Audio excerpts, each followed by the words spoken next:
Welcome to Scentonomics. Today we'll be reviewing Ed Hardy Love and Luck for Men by Christian Audigier. This perfume was released in 2008. It was inspired by Don Ed Hardy, the famous tattoo artist. The edition for men is inspired by the nightlife in Tokyo and is characterized as a light, eclectic mixture of fruit and freshness. The bottle is painted with a card game motif with the inscription "Love is a Gamble" and is created in cooperation with Olivier Gillotin. The concentration is a EDT, and the retail price for this for a 50 ml bottle, which is this size, goes for about $55, and for the 100 ml, it goes for about $75. So that was just a brief introduction to Love and Luck by Ed Hardy. Now we'll move on to the presentation.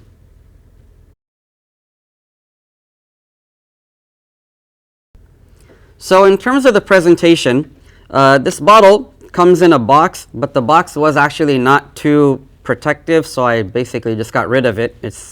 You're probably better off not even having it. However, the bottle does come with the nice hard plastic cover sleeve, and it goes in like this. It's a nice cylindrical bottle. It does actually look, if you were to only look at the bottle like this, it does look like women's perfumes bottle, meaning like the design. The atomizer for this it's okay, it's not that great. It's kind of all over the place, so that isn't really a good sign. If you were to look closer and examine the bottle, it has a bulldog on the top and the initials D-E-H on the top, which is for Don Ed Hardy. And then it has Ed Hardy written on the side. It's got the card game on the front and Love is a Gamble written there with some die and, like the all four aces. So, and it says Love and Luck, and it has a few other designs in the cap, which are, if you come closer, you can see it. It says, so, it's a pretty interesting design. I think just the design is all that really this bottle has going for itself, more or less. This isn't really that great of a perfume. The one other issue that might come up is that this did go through two different companies. Before, one company ran it, and then now it's run by another company. Realistically, that never made much of a difference. So overall, that's a basic presentation. It's good to look at, so I think that's interesting. However, in terms of anything Ed Hardy related, that was so last decade, so you might want to keep that in mind. So that was a presentation for Ed Hardy Love and Luck.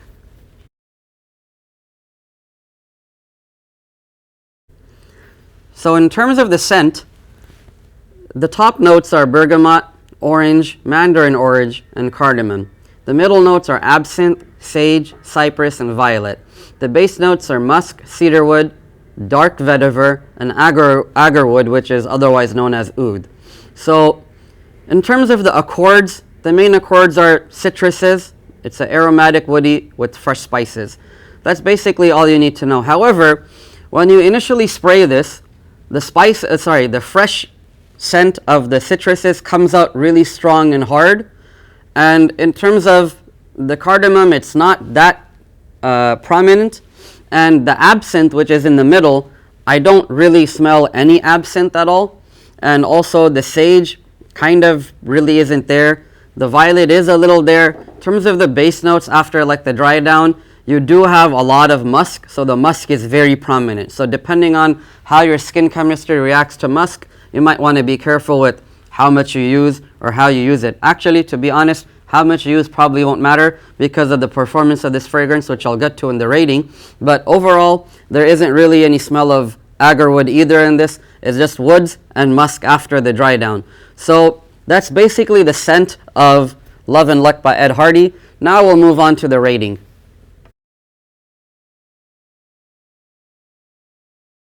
So in terms of the rating, as far as the uniqueness and distinction goes, I will give this a 3 out of 10. It's not really unique. Sean John's Unforgivable or Creed's Millésime Impérial smell much better. Apart from these, there are many other fragrances with similar accords that smell, perform, and last a lot longer.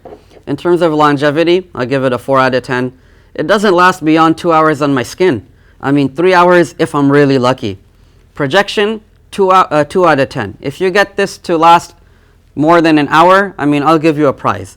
It only projects for about 30 minutes on my skin.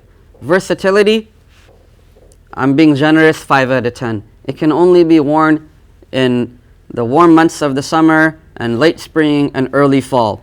Basically, it's only like, a summer scent. And that too, in terms of attire, you can only wear it casual. Like if you're going to play basketball or go to the gym, or, if your mom tells you to, or somebody tells you to go to the grocery store for like 10 to 15 minutes. That's it. Presentation, it's a little better. I'll give it a 6. The presentation, in terms of compared to the remainder of the other categories. But the other thing is that the sleeve is nice. But one thing to also keep in mind, everything Ed Hardy, like those t-shirts and the caps, that was like so last decade. So there's no need to, deal with this. As far as the Scentonomic factor goes, I will give it a 4 out of 10. It's cheap, yes. But the Scentonomic factor doesn't always mean something that is cheap. You also take into consideration how good the fragrance is. So, the 50 ml like this size goes for about 15 bucks, and the 100 ml goes for about 20 bucks if you find it like at Ross or TJ Maxx or like on FragranceNet. So this fragrance, despite being inexpensive, isn't worth the money because it just doesn't perform well. The smart thing would be to save your money and then spend it on something better if it rolls your way. The average overall score would be a 4 out of 10. I think it really should get a 3, but I'll be nice and give it a 4. The only thing this has going for it is that it can be worn for like quick trips here and there, or like really small outings. So that was our review for Christian Audigier's Ed Hardy Love and Luck. Please like and subscribe if you haven't already done so. Also, please comment below and let me know your experience with this fragrance right here, or if there are other fragrances that you feel, despite the low price tag, are not worth it. Or let me know if you have fragrances that you regret buying, because for me, this is one of them. Once again, thank you for watching our video and showing your support. I really, really appreciate it, and it means a lot to me. And I wish you all a wonderful day and a wonderful weekend. This is Nabil signing off from Scentonomics, where every scent counts.